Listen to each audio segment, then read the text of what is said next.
CTET जुलाई 2024 का practice set हमारा 7 होगा। इससे पहले 6 प्रैक्टिस सेट हमने कंप्लीट कर लिए थे।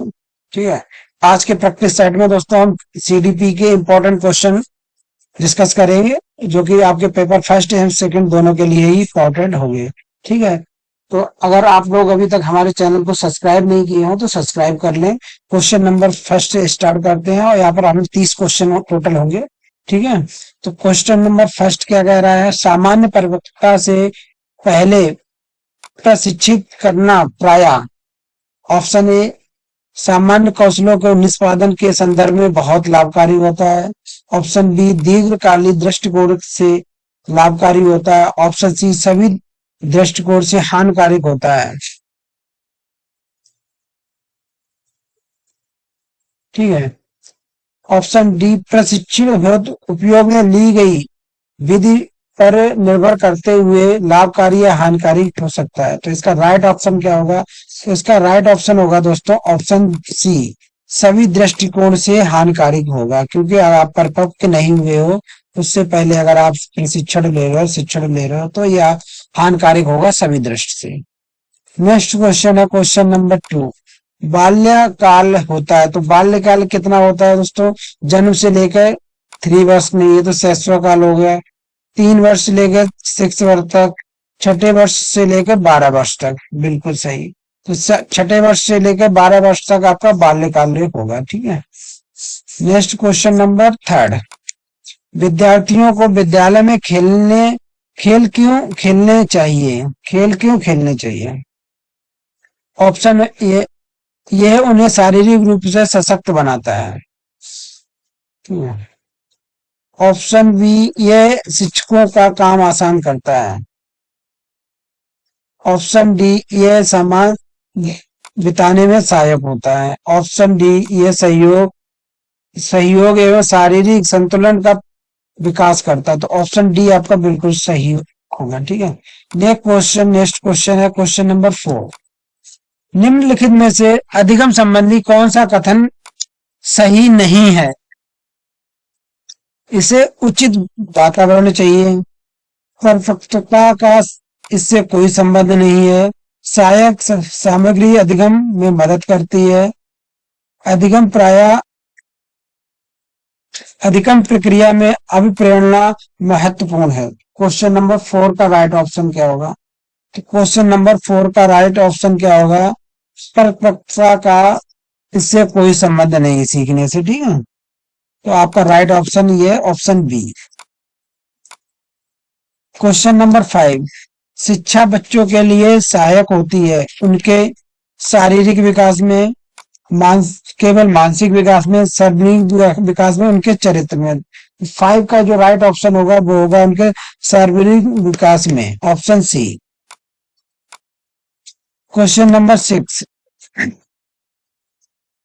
शिक्षण का सबसे अधिक प्रभावशाली होता है, शिक्षण जो है सबसे अधिक प्रभावशाली होता है जब, ऑप्शन ए विद्यार्थी विषय में रुचि लेते हैं, शिक्षक विषय का गहन ज्ञान हो, ऑप्शन सी विद्यार्थियों को उनके मानसिक स्तर के अनुरूप शिक्षा दी जाए, ऑप्शन डी एक ही विषय वस्तु को बार बार दोहराया जाए। क्वेश्चन नंबर 6 का जो राइट ऑप्शन होगा वो होगा ऑप्शन सी, विद्यार्थियों को उनके मानसिक स्तर के अनुरूप शिक्षा दी जाए।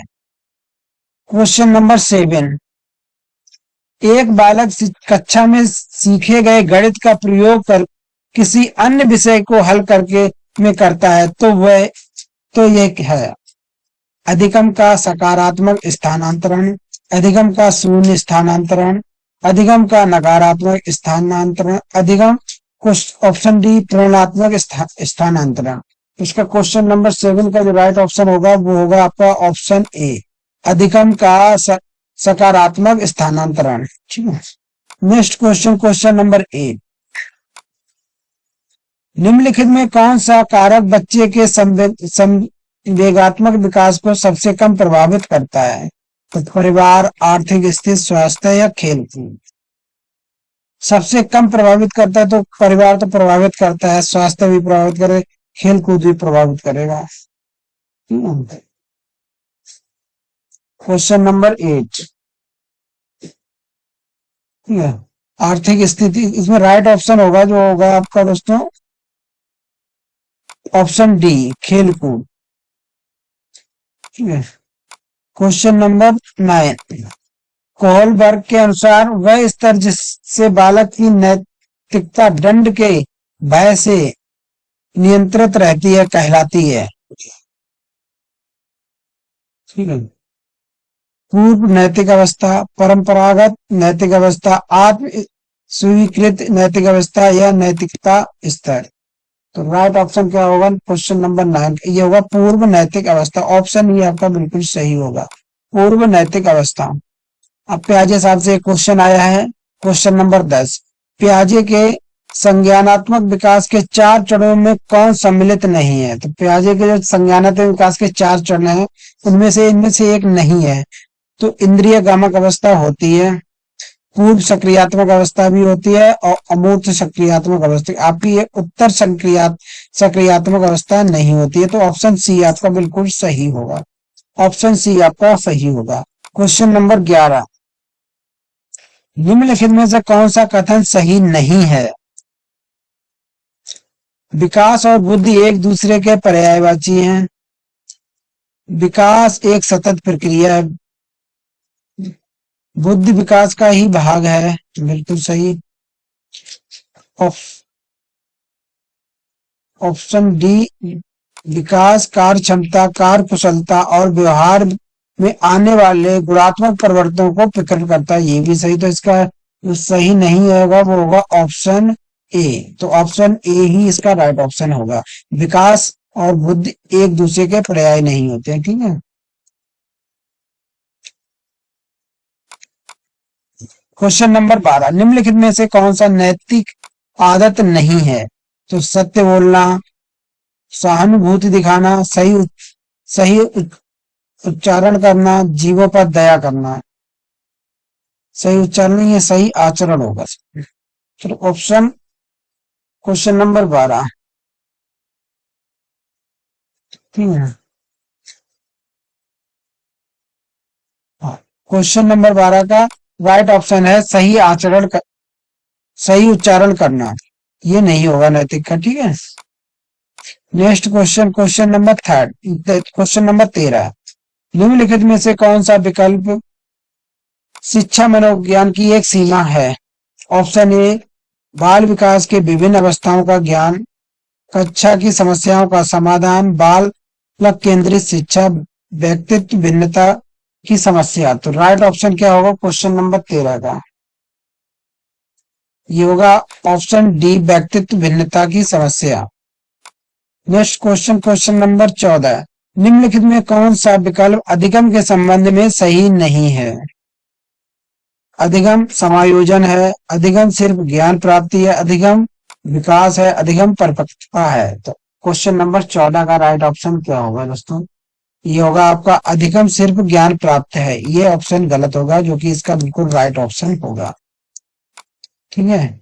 Next question, question number 15, case अध्ययन विधि के संबंध में क्या सही नहीं है?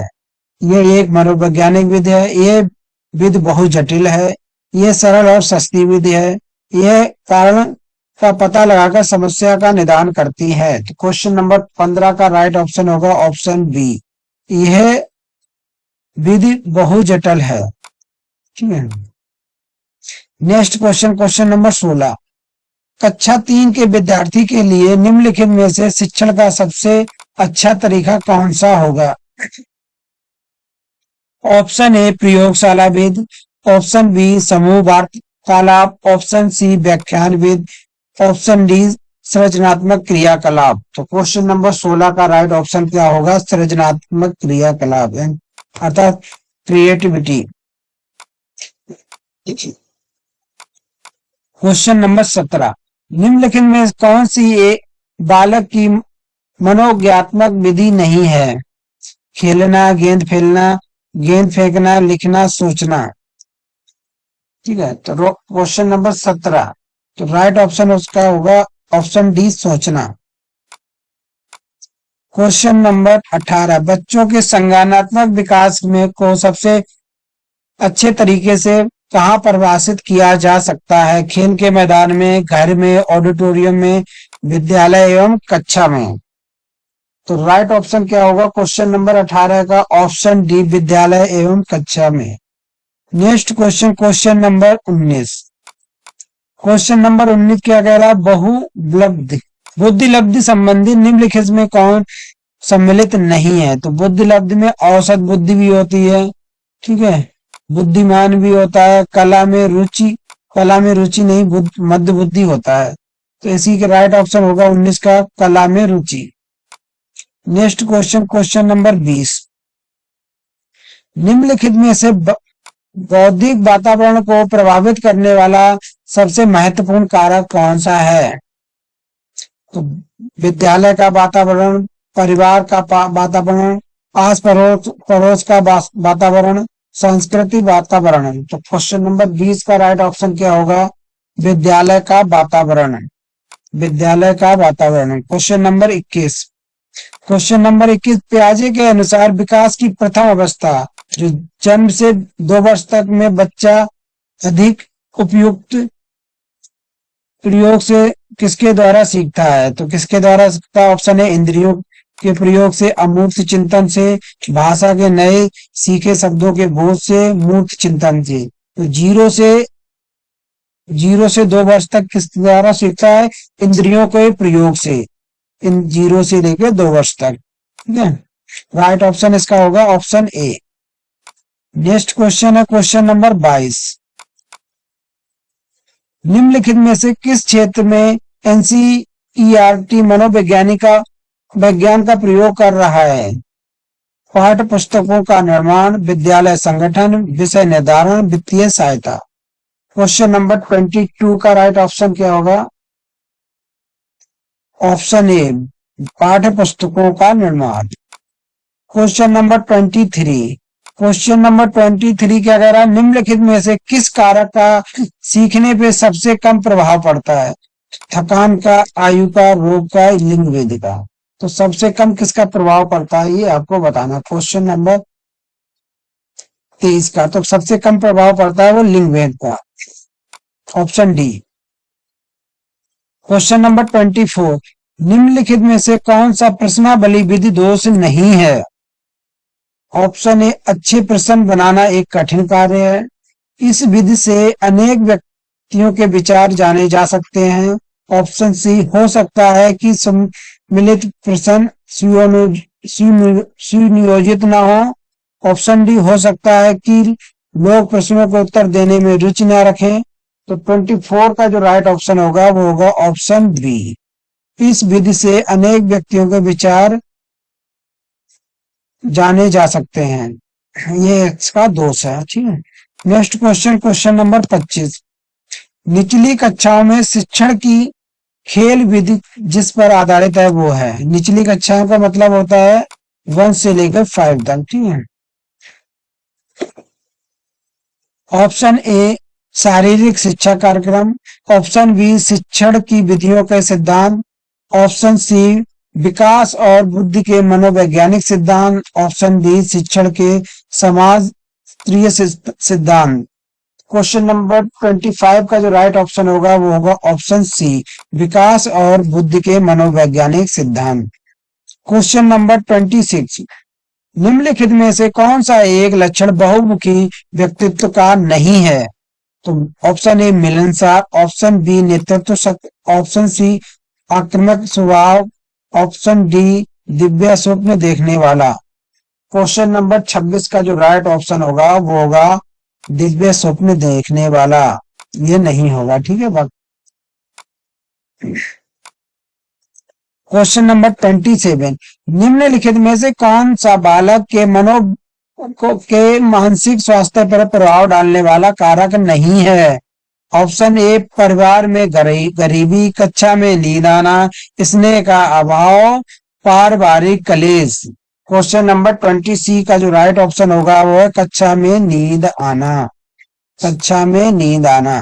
Question number 28। निम्नलिखित में कौन सा अभिव्यक्ति की विशेषता नहीं है? अभिव्यक्ति की विशेषता नहीं। ऑप्शन ए, ये प्रेरणात्मक होती है, ये हमारे व्यवहार पर आधार होती है, ये अस्थायी होती है, यह सीखी जाती है। तो क्वेश्चन नंबर 28 का राइट ऑप्शन होगा यह परिणात्मक होती है। ठीक है। क्वेश्चन नंबर 29, एक बालक की संज्ञानात्मक शक्तियां जैसे कल्पना शक्ति, बुद्धि, निर्णय लेने की क्षमता आदि का संबंध बालक के ऑप्शन ए शारीरिक विकास से, ऑप्शन बी सामाजिक विकास से, ऑप्शन सी सर्वांगीण विकास से, ऑप्शन डी मानसिक विकास से। तो 29 का जो राइट ऑप्शन होगा वो होगा मानसिक विकास से। जितना अच्छा मानसिक विकास होगा उतनी अच्छी उसकी बुद्धि होगी और कल्पना शक्ति होगी। क्वेश्चन नंबर 30 और वीडियो का लास्ट क्वेश्चन। 30 क्वेश्चन क्या कह रहा है, उपचारात्मक विधि का प्रयोग किसके लिए किया जाता है?